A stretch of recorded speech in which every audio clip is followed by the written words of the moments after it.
Du Young stared at the blue planet through the observation window of his research vessel. His 3 hearts beat faster as he thought about the assignment he had just received. Earth was different from any other world he had studied before. It was beautiful, dangerous, and full of life that shouldn't exist, yet did. "You understand the importance of this mission," senior researcher He-Jin said, his silver scales gleaming under the ship's lights. "Earth is a Class 12 death world. The humans there live in conditions that would kill most species in the galaxy." Do Young nodded, his antenna twitching with excitement. "Yes, senior researcher. No direct contact, no interference, only observation." He had memorized the rules, but his mind was already racing with questions about the fascinating creatures below. He-Jin pulled up a holographic display showing various human activities. "Look at them. They live in a gravity field that would crush most beings. Their atmosphere is filled with corrosive oxygen. Their planet experiences extreme temperature swings that would kill any normal species." He paused, zooming in on a group of humans playing in the snow. "And yet, they treat it like it's nothing. How do they survive?" Du Young asked, leaning closer to the display. He watched as humans dove into large bodies of water, climbed tall mountains, and ran long distances just for fun. "That's what you're here to study," He-Jin replied. "But remember, we observe from a safe distance. Our ship must stay in high orbit, hidden behind our cloaking technology. The humans must never know we're here." Do Young's research pod was small but comfortable. It had everything he needed: advanced scanning equipment, data analysis tools, and a direct link to the Galactic Scientific Council's database. He spent his first day setting up his equipment, making sure everything was perfectly calibrated. His first real observation came at sunrise over a region the humans called South Korea. He watched in amazement as millions of humans woke up and started their daily routines. They moved through their highly corrosive oxygen atmosphere like it was nothing. They drank hot liquids that would scald most species. They ate foods containing chemicals that would be considered toxic on other worlds. "Fascinating," he muttered, taking detailed notes. They exposed their young to extreme temperature variations for entertainment. He watched as human children played in a park, running through sprinklers of water and then drying in the hot sun. The communication panel blinked, and He-Jin's face appeared. "How is your first day of observation going?" "Senior researcher, these humans are incredible." Du Young's antenna waved with enthusiasm. "Did you know they regularly expose themselves to ultraviolet radiation for aesthetic purposes? They call it tanning." He-Jin's expression grew serious.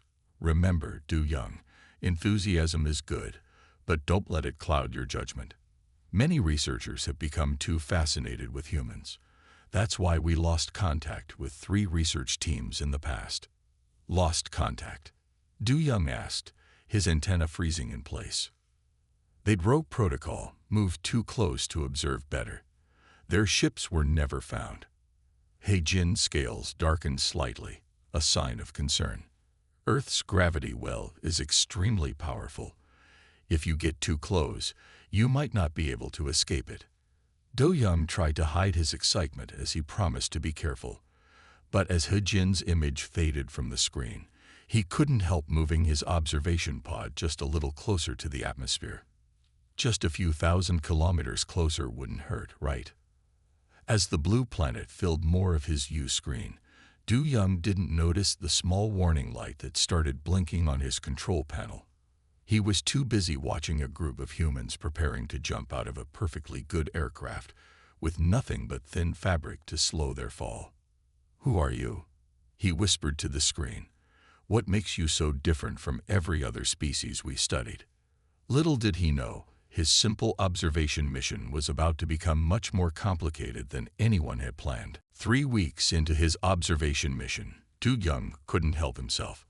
He had moved his research pod closer to Earth's atmosphere again, breaking at least 5 different safety protocols. The warning systems on his control panel flashed red, but he ignored them. The views were just too good to resist. "Du Young, Your pod is too close to the gravity well. Jia Yun's voice came through the communication system. Her image appeared on his screen, her purple scales reflecting worry. You need to move back to a safer orbit. Just 5 more minutes, Du Young said, adjusting his sensors. Look at this, Jia Yun. They're having something called a music festival. Thousands of humans gathering together, deliberately damaging their hearing systems with sound waves. And they're enjoying it. Jia Yun's antenna twitched with both interest and concern. That's fascinating, but you know the rules. Senior researcher He Jin will remove you from the mission if he finds out. Du Young was about to reply when his instruments picked up something new. Wait, Jia Yun, are you seeing this? There's a group of humans climbing a frozen waterfall. They're using sharp metal tools to dig into the ice. Send me the data, Jia Yun said, her scientific curiosity temporarily overwhelming her caution. How are their bodies handling the temperature?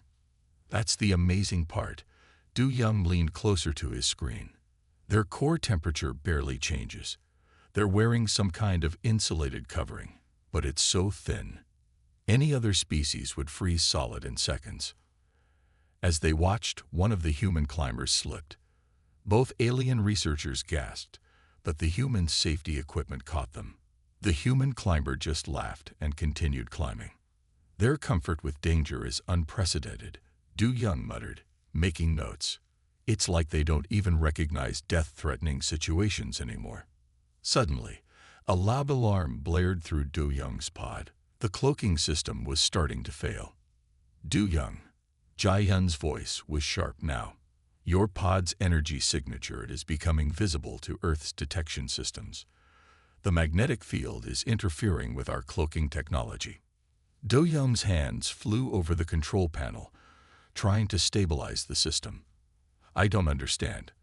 The cloaking field was working perfectly yesterday. Because yesterday, you were at the proper observation distance, Jia Yun said. The closer you get to their atmosphere, the more their planet's magnetic field affects our technology. You need to pull back now. But Du Young had just spotted something else on his screens. Jia Yun, quick, switch to viewing Sector 47B. There's a human settlement near the planet's southern pole. They're living in temperatures that would freeze our blood solid, and they're doing scientific research. Du Young, focus. Your pod is. The communication system crackled with static. Du Young's main screen flickered, showing warning messages in bright red. The pod systems were being affected by Earth's magnetic field more than anyone had predicted. Just a little longer, he whispered, trying to record as much data as possible. This is too important to miss. In orbit above him, Jia Yun made a decision. She informed her own pod's computer of a course change. Preparing for emergency support mission, she said to her system. Log that I tried to warn him. As Jia Yun's pod moved to help her colleague, neither alien researcher noticed that their combined energy signatures were now creating a pattern that Earth's military satellites couldn't possibly miss. Deep in an underground base in South Korea, a computer system designed to detect unusual atmospheric phenomena started printing out its first alert. The screen showed a simple message. Anomalide DETCTED. PET HERN SUGGESTIS and terrestrial origin. In his pod, Du Young was too excited by his observations to notice that the humans he was watching had suddenly stopped their activities. They were all looking up at the sky, pointing at something they shouldn't have been able to see. The game of watch and be watched was about to change dramatically. Colonel Ta Wan stared at the computer screens in the underground military base. He had been awake for 20 hours, but sleep was the last thing on his mind. The anomaly reports kept coming in, each one more interesting than the last. Lieutenant Yu Jin, he called out to the young officer studying the data nearby. Show me those energy readings again. Yu Jin quickly pulled up the latest satellite data. Sir, look at these patterns. They don't match anything we've seen before. It's not space debris, not weather balloons, and definitely not any known aircraft. How long have we been tracking these signals? Tai-1 asked, his eyes fixed on the strange patterns moving across the screen. The first reading came in 3 days ago, Yu-Jin said, pulling up older data. At first, we thought it was a glitch in our detection systems, but then we started getting similar reports from stations across the globe. Tai-1 watched as more data filled the screens. Whatever they were looking at, it was getting closer to Earth's atmosphere. And there wasn't just one signal anymore. There were 2 distinct patterns now. Have you noticed something strange about their movement? Yu-Jin asked, pointing to the screen. They seem to be observing us. Look at how they follow human activity patterns. Tai-1 nodded slowly, like scientists studying animals in the wild. He pressed a button on his communication panel. This is Colonel Tai-1. I need all department heads in the main conference room in 15 minutes. As military leaders gathered in the conference room, Yu-Jin prepared her presentation. She had spent years studying unusual atmospheric phenomena, but this was different. This was what she had been waiting for her whole career. Ladies and gentlemen, Tai-1 started the meeting. What you're about to see stays in this room. Lieutenant Yu-Jin, please proceed. Yu-Jin stood up, trying to keep her voice steady. 3 days ago, our sensors detected an unusual energy signature in low Earth orbit. At first, it appeared randomly, like a system malfunction, but then we noticed patterns. She showed them a series of images. These objects, whatever they are using some kind of cloaking technology. But Earth's magnetic field seems to be interfering with their systems. Are you suggesting? One of the generals started. Yes, sir, Yu-Jin continued. We believe we are dealing with non-Earth technology. In other words, we are being watched. The room burst into quiet discussion. Tai-1 raised his hand for silence. What do we know about their capabilities? They seem to be using advanced observation equipment, Yu-Jin explained. But here's the interesting part. They're being careful not to interfere. They're just watching. Like scientists, Tai-1 added. Exactly, Yu-Jin said. And recently, they've been getting bolder, moving closer to our atmosphere. That's why their cloaking is starting to fail. Tai-1 stood up. Recommendations. We should prepare for contact, Yu-Jin said firmly, but carefully. They've had plenty of chances to show hostile intent, but they haven't. They're curious about us, not threatening us. Curious aliens who don't follow their own safety protocols, Tai-1 mused. That sounds surprisingly human. As they discussed their next steps, none of them knew that high above their heads, Du-Young was excitedly recording their meeting through his advanced sensors, completely unaware that his observation equipment was now visible to Earth's technology. The first direct contact between humans and aliens was approaching fast, and neither side was fully prepared for what would happen next. But as Tai-1 looked at the energy signatures one more time, he couldn't help but smile.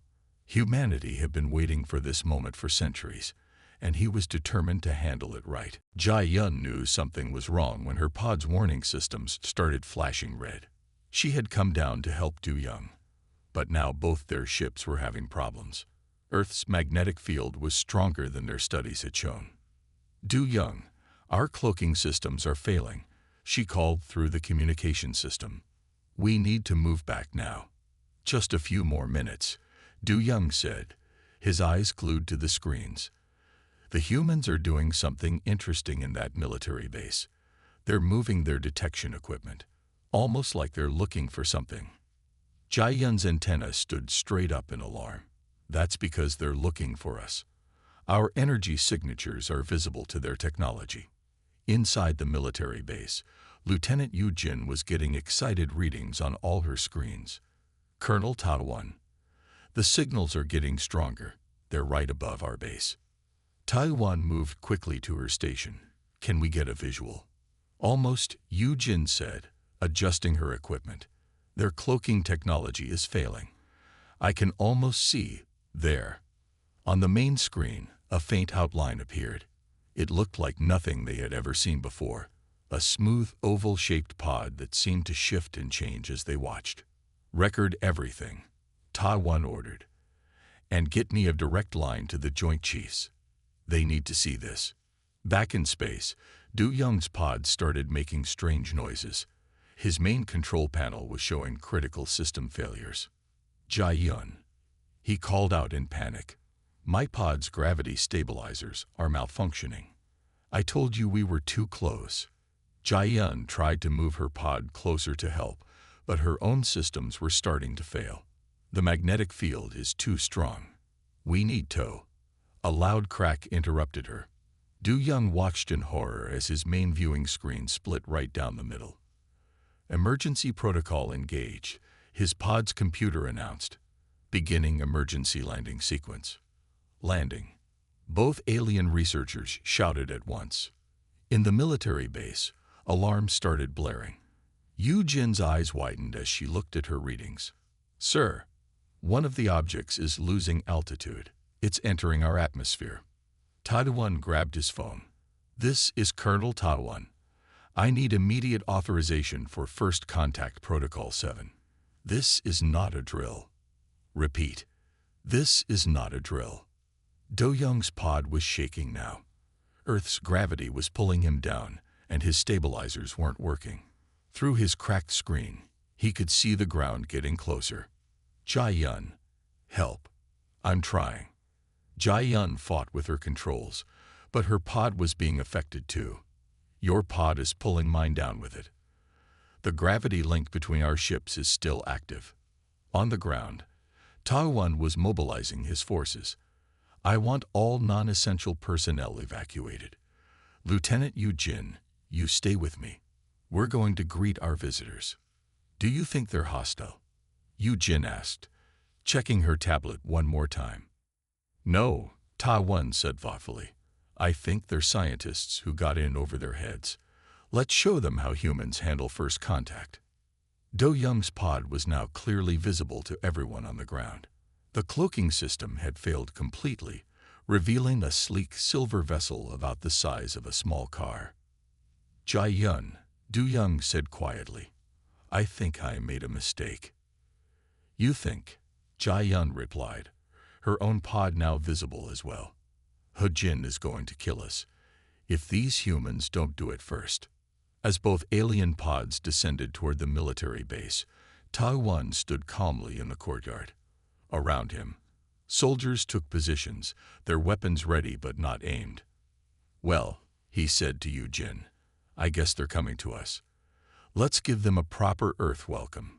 The first official contact between humans and aliens was about to happen, all because one curious researcher couldn't follow the rules. Sometimes, the biggest discoveries in history start with a simple mistake. The landing wasn't smooth. Du Young's pod hit the ground first, bouncing twice before coming to rest in the middle of the military base's courtyard. Jai-yun's pod landed more gently beside his, its emergency landing systems working slightly better. Colonel Ta-1 watched calmly as soldiers moved into position around the pods. Lieutenant Yu Jin, are you recording this? Yes, sir, Yu Jin said, her tablet capturing everything. All cameras are working. The whole world will see this moment. Inside his pod, Du Young was trying not to panic. Jai-yun, are you okay? I'm fine, she answered, her voice shaking. But we're in big trouble. Look outside. Through their damaged viewing screens, they could see humans surrounding them. Lots of humans, all wearing military uniforms. Maybe they're friendly, Du Young suggested weakly. You broke every first contact rule in the book. Jai-yun said, we're lucky if they don't shoot us. Tai-1 stepped forward, his hands clearly visible at his sides. He spoke in a clear, loud voice. To the occupants of the vessels, we mean you no harm. Please identify yourselves. Inside her pod, Jai-yun quickly activated their translation system. At least this still works, she muttered. Do Young's pod door was stuck. He pushed the emergency release, and with a loud hiss, the door opened. Cold earth air rushed in, making his scales tingle. Don't move. Several soldiers shouted, raising their weapons. Do Young froze halfway out of his pod. He slowly raised his 4 arms in what he hoped was a universal gesture of peace. "Please don't shoot. We are scientists." The soldiers stared in amazement. None of them had ever seen anything like Du Young before. His silver scales gleamed in the sunlight, and his antenna twitched nervously.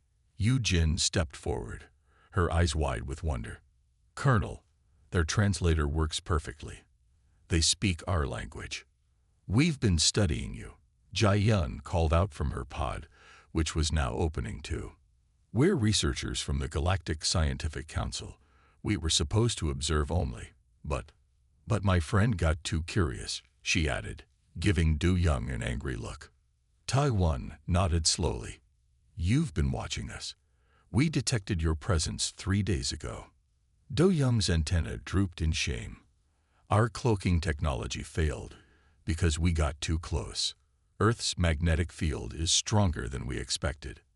"Everything about Earth is stronger than you expected, isn't it?" Yu Jin asked, smiling slightly. Suddenly, a new alarm sounded from both pods. A holographic message appeared above them, showing senior researcher He Jin's angry face. "Du Young, Jai Yun, what have you done?" His voice boomed across the courtyard. "You've violated every protocol we have." The soldiers raised their weapons again, startled by the sudden appearance. "Wait," Taiwan shouted. "Hold your fire. This is just a communication." He Jin noticed the humans for the first time. His scales turned pale. "Oh no. Oh no. This is not how first contact was supposed to happen." "Sir," Taiwan called out to the hologram, "I am Colonel Taiwan of Earth's military forces.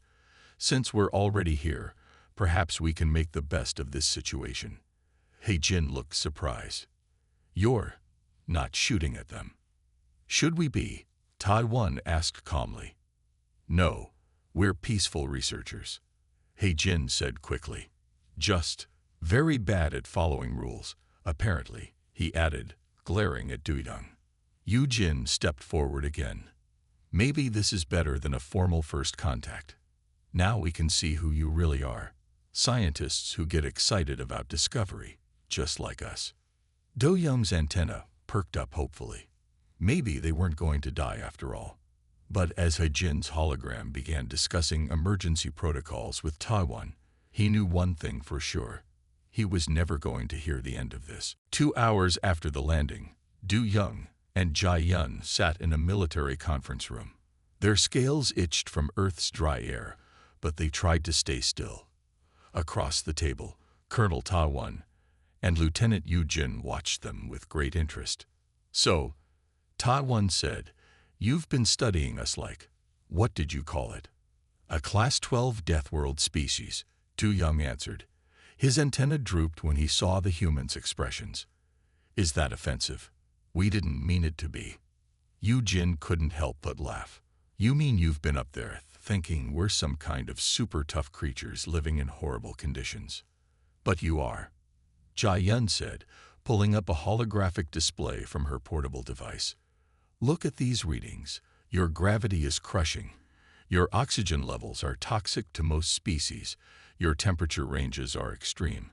And you eat things that would kill most beings in the galaxy." "Wait," Taiwan held up a hand. "Are you saying that what's normal for us is deadly to most alien life?" "Yes," both aliens said together. Just then, a young soldier walked in with coffee for the humans and nearly dropped the cups when he saw the aliens. Du Young's scientific curiosity got the better of him again. "See, look at that." He pointed excitedly. "You're about to drink a hot liquid that would burn through most species' digestive systems. And you do it for pleasure." The soldier looked at his coffee tray, then at the aliens, and slowly backed out of the room. "Is that why you got so close to Earth?" Yu Jin asked. "Pure scientific curiosity." Before they could answer, the holographic image of He Jin appeared again. He looked even more worried than before. "The Galactic Council is in emergency session," he announced. "They're debating whether to quarantine this whole sector of space." "Quarantine?" Taiwan asked sharply. "Why?" "Because you're—" He Jin paused, looking embarrassed. You're technically classified as an extremely dangerous species, living on a death world, surviving conditions that kill most life forms, and now we've made direct contact without proper safety protocols. Do Young raised one of his 4 hands. But senior researcher, look how they've handled this. They haven't hurt us. They're giving us a chance to explain. That's what worries the council even more. He-Jin said, you're not just physically tough. You're also reasonable. The council doesn't know how to handle that combination. Yu-Jin started laughing again. Everyone looked at her in surprise. I'm sorry, she said, wiping her eyes. But do you realize what's happening? You're afraid of us because we're both strong and nice. When you say it like that, Jai-Yun's antenna twitched in amusement. Tai-Wan stood up. Senior researcher He-Jin, please tell your council this. We may be tough enough to survive our death world, but we're also smart enough to know that making friends is better than making enemies. He-Jin's hologram looked thoughtful. That's actually quite wise. Of course it is, Du Young said excitedly. That's what I've been trying to tell you. Humans aren't just physically adapted to harsh conditions.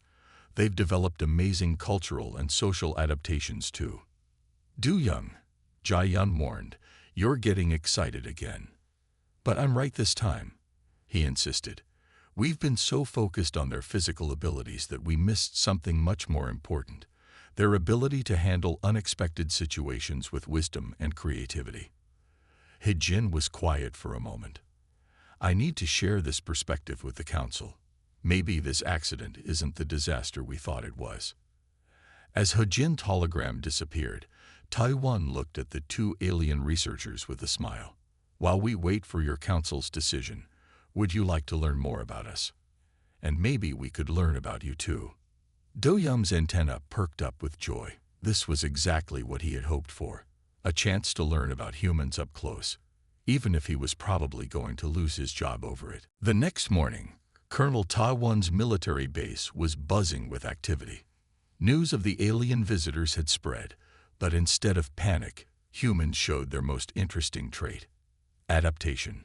Your species is remarkable, Jai-Yun said, watching soldiers set up special climate-controlled rooms for the alien visitors.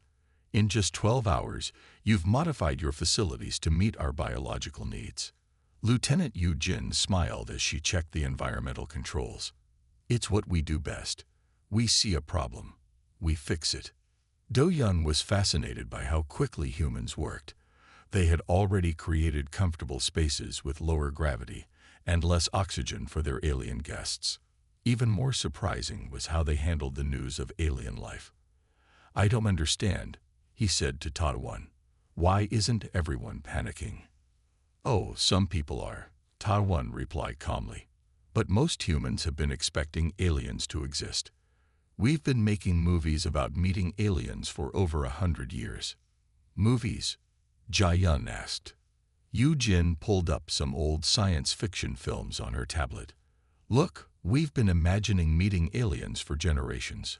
Some stories were about war, but many were about friendship and learning from each other. He-Jin's hologram appeared again, looking confused. The council is puzzled. They expected mass panic, military aggression, or at least some form of chaos. Instead, Tai-Wan said proudly, we're setting up proper living quarters for our guests and preparing for peaceful diplomatic talks. A group of human scientists walked into the room, carrying various instruments. They had come from different countries, working together despite old rivalries. This surprised the aliens even more. Your species can set aside their differences so quickly, He-Jin asked. When we need to, one of the scientists said. Nothing unites humans quite like a common goal, or in this case, a chance to learn something new. Do Young watched in amazement as human scientists worked with their limited technology to create new tools for communicating with aliens. They weren't afraid of the challenge. Instead, they seemed excited by it. Look at their problem-solving speed, he whispered to Jai-Yun. They're adapting their technology to work with ours in ways we never considered. Jin overheard him. That's because we have to adapt to survive on Earth. Our whole history is about finding new ways to deal with challenges. It's not just about being physically tough, Ta-1 added. It's about being mentally tough too. Creative thinking, quick adaptation, and working together. These are our real survival traits. Hajin's hologram watched as humans and aliens work together to improve their translation systems. The Council needs to see this.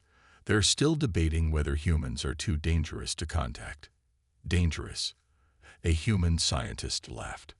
We're making friendship bracelets for Jai-yun in the break room. True enough, some of the base personnel had started sharing Earth culture with their alien guests. They were careful to account for alien biology, but eager to share what they could. This is what makes humans special, Du-young realized. Not just their ability to survive harsh conditions, but their ability to make the best of any situation. Tai-1 nodded. Life on Earth taught us that. You can't just be strong. You have to be smart, adaptable, and willing to work with others. As if to prove his point, a young soldier came in with specially modified breathing masks for the aliens, designed and built overnight by a team of engineers. We thought these might help you move around more comfortably, the soldier said. We used some parts from your pods and combined them with our technology. Hajin's hologram was silent for a long moment.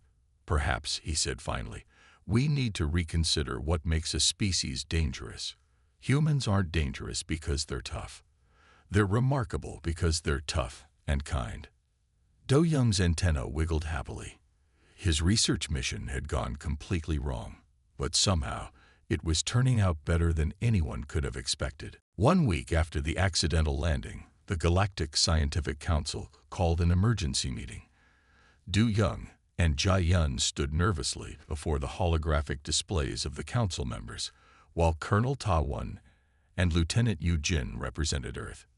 We have reviewed all the data, the council leader said, their crystalline form shimmering. This situation is unprecedented. Indeed, another council member added, never in our history has a Deathworld species made contact with the galactic community in such a unique way. Do-young's antenna drooped. He was sure he would be punished for breaking protocol.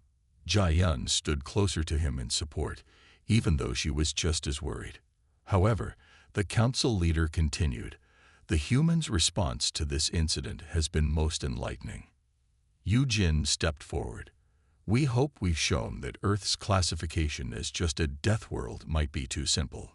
Yes, Jin agreed, his hologram appearing beside them.